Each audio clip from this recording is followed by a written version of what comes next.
இன்றைக்கு கவர்னர் பதவியேற்ப பிறகு மாண்புமிகு முதலமைச்சர் அவர்கள் அண்ணன் திருமாவளவன் அவர்களையும் காதர் மொய்தீன் பெரியவர் அவர்களை பார்த்து இன்றைக்கு தான் நான் மன நிறைவோடு இருக்கிறேன், இந்த அமைச்சரவை இன்றைக்கு தான் முழுமை பெற்றது அப்படின்னு தன்னுடைய அன்பை பகிரும் பொழுது எல்லோரும் ஒரு உணர்ச்சி பூர்வமான ஒரு நேரமாக காலையில் கவர்னர் ஆஃபீஸில் ஒரு நல்ல தருணமாக இருந்துச்சு. ஸோ இன்றைக்கு பொறுத்த வரைக்கும் எங்களுக்கு உண்மையான பெரியார் கனவு கண்ட, புரட்சியாளர் அம்பேத்கர் கனவு கண்ட ஒரு சமூக நீதி நாள் இன்றைக்கு தான் முழுமை பெற்றிருக்கிறது. நாங்கள் தேர்தலில் வேலை செய்யும் பொழுது இன்றைக்கு தான் ஊடகங்கள் இவர் இந்த சாதி, இவர் அந்த சாதி அப்படின்னு இன்னைக்கு விவாதிக்கிறாங்க. ஆனால் தமிழக வெற்றி கழகத்தை பொறுத்தவரை வேட்பாளர்களை நாம் நியமிக்கும் போதும் சரி, தேர்தல் பிரச்சாரங்களை பார்க்கும் போதும் சரி, ஊடக நண்பர்களுக்கு தெரியும், மக்களுக்கு தெரியும், மக்கள் சாதியின் அடிப்படையில் ஓட்டு போடவில்லை. எதிர்கட்சிகள் தவறா பிரச்சாரம் பண்றாங்க, இந்து அறநிலைத்துறையில் இந்த கம்யூனிட்டியிலிருந்து போட்டிருக்காங்கன்னு. ரமேஷ் அவர்களோட கம்யூனிட்டி அவர் இருக்கிற வரைக்கும் எங்களுக்கு தெரியவே தெரியாது. தமிழக வெற்றி கழகத்தை பொறுத்த வரைக்கும் எல்லோரும் இளைஞர்கள், பெண்கள் அதிகம். சாதியின் உணவின் அடிப்படையில் எப்பொழுதும் தேர்தலை எதிர்கொண்டது கிடையாது. அப்படி இருக்கும் பொழுது எல்லா துறையிலும் தமிழக வெற்றி கழகத்தில் ஒரு வருஷத்துக்கு முன்னாடி பார்த்திருப்பீங்க, 3 வருஷத்துக்கு முன்னாடி பார்த்திருப்பீங்க, எதிர்கட்சிகள் தமிழக வெற்றி கழகம் வெற்றி பெறவே பெறாது, எங்கள் தலைவர் முதலமைச்சர் ராமமாட்டான் அண்டர்எஸ்டிமேட் பண்ணியிருந்தாங்க. ஆனால் நாங்கள் இளைஞர்கள் எல்லோரும் கடுமையாக உழைத்தோம். தேர்தல் அரசியலில், கட்சியிலுடைய பிரச்சாரத்தில் அப்படி யார் யாரெல்லாம் உழைத்தாங்களோ, இன்னும் உழைத்தவர்கள் லட்சக்கணக்கான பேர் இருக்காங்க. அதுல தலைவர் அவர்கள் எந்த விதமான அடிப்படையும் இல்லாமல் அவங்களோட உழைப்புக்கு ஏற்ற மாதிரி ஒவ்வொரு துறையும் அவரே முழு மனதுடன் எல்லாருக்குமான வாய்ப்பை கொடுத்திருக்கிறாரு. அதனால இந்த பழைய தேர்தல் அரசியலா இருக்கக்கூடிய இந்த திமுகவும் அதிமுகவும் இவர் இந்த சாதி அந்த மதம் அந்த அரசியல் எல்லாம் தமிழக மக்கள் தூக்கி எறிஞ்சிட்டாங்க.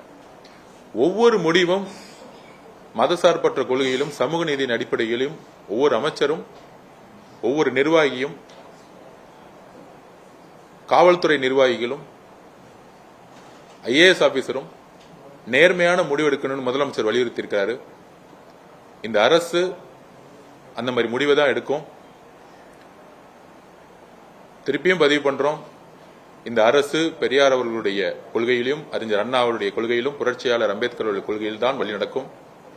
அதற்காக தான் தேர்தல் அரசியல்ல மெஜாரிட்டி இல்லாத போது அதிமுக கிட்ட சப்போர்ட் கேட்டிருந்தா ஈஸியா கவர்மெண்ட் ஃபார்ம் பண்ணி முடிக்கும். ஆனால் ஒவ்வொரு கட்சியுடைய தோழமை கட்சிகளுடைய நம்பிக்கையை நாங்கள் உருவாக்கினோம். இந்த அரசு மதசார்பற்ற கொள்கையிலும் சமூக நீதி கொள்கையிலும் உறுதியாக இருக்கும் என்பதை காங்கிரஸ் தலைவர் திரு ராகுல் காந்தி அவர்களிடம் வெளிப்படுத்தினோம். அதை அவர் நம்பினார்.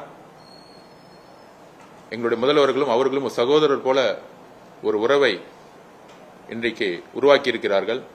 கம்யூனிஸ்ட் தோழர்கள் அவர்களிடம் இந்த மதசார்பற்ற கொள்கையை பற்றி ஒரு நீண்ட விவாதத்தை உருவாக்கணும். இது அதிகாரத்துக்கோ பணபலத்துக்கோ உருவாக்கிய கூட்டணி கிடையாது.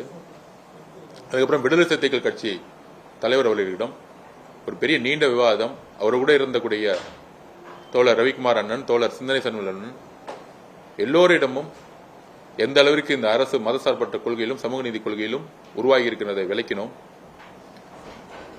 IUML கிட்டத்தட்ட 60 வருஷமா திமுக கூட்டணியில் இருந்தாங்க.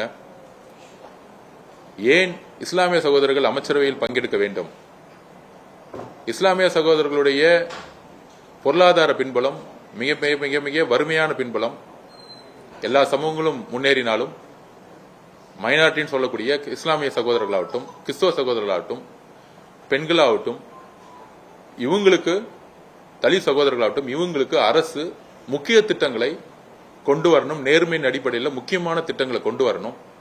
அப்படி கொண்டு வரும் பொழுது இஸ்லாமிய சமூகத்துடைய பிரச்சனைகளை சிறு வயதிலிருந்தே உணர்ந்த ஒரு சகோதரர் அமைச்சராகும் பொழுது கண்டிப்பாக அந்த திட்டங்களை மாற்றம் கொண்டு வருவார். எடுத்துக்காட்டாக PWD IVS எனக்கு பொறுப்பு கொடுத்தாலும் விளையாட்டுத்துறை எனக்கு கொடுக்கும் பொழுது 10 வயசுலேருந்தே விளையாட்டுத்துறையில் நான் இருக்கிறேன். நான் ஸ்போர்ட்ஸ் ஹாஸ்டலில் இருக்கிறேன். நான் ட்ரக்ஸை ஒழிக்கணும்னா விளையாட்டை முன்னிலைப்படுத்தணும்னு முதலமைச்சர் இந்த பொறுப்பு கொடுத்திருக்காரு. அந்த மாதிரி எந்தெந்த துறையை யார் யாரிடம் கொடுத்தா, வாய்ப்புகளை கொடுத்தா மக்கள் கிட்ட அவங்க 24 மணி நேரம் போக்கஸ் பண்ணுவாங்கிற ஒரே ஒரு விஷயம் தான் மாண்புமிகு முதலமைச்சருக்கு இருக்கே தவிர, இந்த பழைய காலத்தில் இருக்கக்கூடிய 2 கட்சிகளுடைய ஒரு அண்டர்ஸ்டாண்டிங்கோட இருந்த ஒரு அதிகார பகிர்வு கிடையாது. எந்த கட்சியும் இந்த அதிகார பகிர்வை நோக்கி போனதில்லை. அதனால ஒரு இயற்கையான ஒரு குடும்பமாக எல்லோரும் இன்றைக்கு சேர்ந்த, இயற்கையாகவே சேர்ந்த, மக்கள் விரும்பிய ஒரு சமூக நீதி நாளா இன்னைக்கு மாண்புமிகு முதலமைச்சர் இந்த நாளை பார்க்கிறாரு.